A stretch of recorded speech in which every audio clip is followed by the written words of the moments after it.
ಆದಿಲ್ ಶಾಹಿ ಕಾಲದ ಆರ್ಥಿಕ ಶಕ್ತಿ ಕೇಂದ್ರ ಎನಿಸಿ ಕೋಟಿ ಕೋಟಿ ಆದಾಯ ಕೇಂದ್ರಬಿಂದುವಾಗಿ ಅದ್ಭುತ ಸ್ಮಾರಕಗಳ ನಿರ್ಮಾಣಕ್ಕೆ ಆರ್ಥಿಕ ಸಂಪನ್ಮೂಲ ಒದಗಿಸಿದ ಜಹಾಜ್ ಮಹಲ್ ಇಂದು ಗತವೈಭವದಿಂದ ದೂರವಾಗಿದೆ.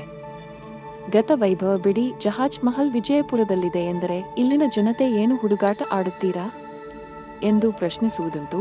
ಇಲ್ಲಿ ಕುಡಿಯಲು ನೀರಿಲ್ಲ, ಇಲ್ಲಿ ಹೇಗೆ ಹಡಗು ಬರುತ್ತದೆ ಎಂದು ಪ್ರಶ್ನಿಸುವುದುಂಟು. ಆದರೆ ಆಸಾರ್ ಮಹಲ್ ಹೊಂದಿಕೊಂಡು ಇರುವ ಸುಂದರ ಕಟ್ಟಡವೇ ಜಹಾಜ್ ಮಹಲ್. ಒಂದು ರೀತಿ ಆದಿಲ್ ಶಾಹಿ ಕಾಲದಲ್ಲಿ ರಿಸರ್ವ್ ಬ್ಯಾಂಕ್ ರೀತಿಯಲ್ಲಿ ಈ ಕಟ್ಟಡ ಗಮನ ಸೆಳೆದಿತ್ತು. ಆದರೆ ಈಗ ಸ್ಥಳೀಯರಿಗೂ ಈ ಕಟ್ಟಡ ಅಪರಿಚಿತ. ಗೋಳಗುಮ್ಮಟ, ಇಬ್ರಾಹಿಂ ರೋಜಾ ಮೊದಲಾದ ಸ್ಮಾರಕಗಳ ಬಗ್ಗೆ ವಿಶ್ವಕ್ಕೆ ಗೊತ್ತಿದೆ.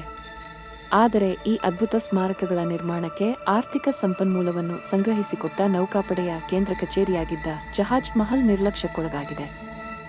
ವಿಜಯಪುರದ ಮತ್ತೊಂದು ಭವ್ಯ ಸ್ಮಾರಕವಾದ ಐತಿಹಾಸಿಕ, ಆಧ್ಯಾತ್ಮಿಕ ಮಹತ್ವವನ್ನು ಹೊಂದಿದ ಆಸಾರ್ ಮಹಲ್ ಎದುರಿನಲ್ಲಿಯೇ ಜಹಾಜ್ ಮಹಲ್ ಇದೆ.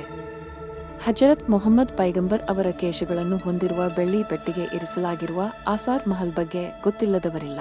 ಆದರೆ ಅದರ ಜೊತೆಗೆ ಹೊಂದಿಕೊಂಡಂತಿರುವ ಜಹಾಜ್ ಮಹಲ್ನ ಐತಿಹಾಸಿಕ ಮಹತ್ವ ಬಹುತೇಕ ಜನರಿಗೆ ಗೊತ್ತಿಲ್ಲ. ಜಹಾಜ್ ಮಹಲ್ನ ಗೋಡೆಗಳು ಶಿಥಿಲವಾಗಿ ಯಾವ ಕ್ಷಣದಲ್ಲಾದರೂ ಬೀಳುವ ಹಂತದಲ್ಲಿವೆ.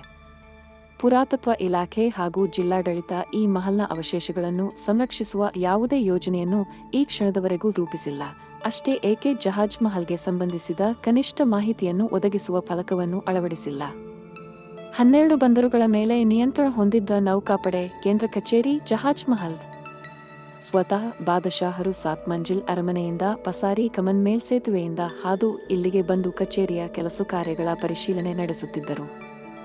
ಆದಿಲ್ ಶಾಹಿ ಬೊಕ್ಕಸಕ್ಕೆ ಅತಿ ಹೆಚ್ಚು ಕಂದಾಯ ಸುಂಕವನ್ನು ಈ ಕಚೇರಿಯೇ ಸಂಗ್ರಹಿಸಿ ಕೊಡುತ್ತಿತ್ತು.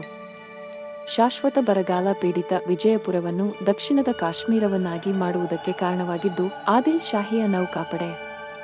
12 ಬಂದರುಗಳಿಂದ ಹರಿದು ಬರುತ್ತಿದ್ದ ಅಪಾರ ಹಣದಲ್ಲಿ ವಿಜಯಪುರ ಸಮೃದ್ಧವಾಯಿತು.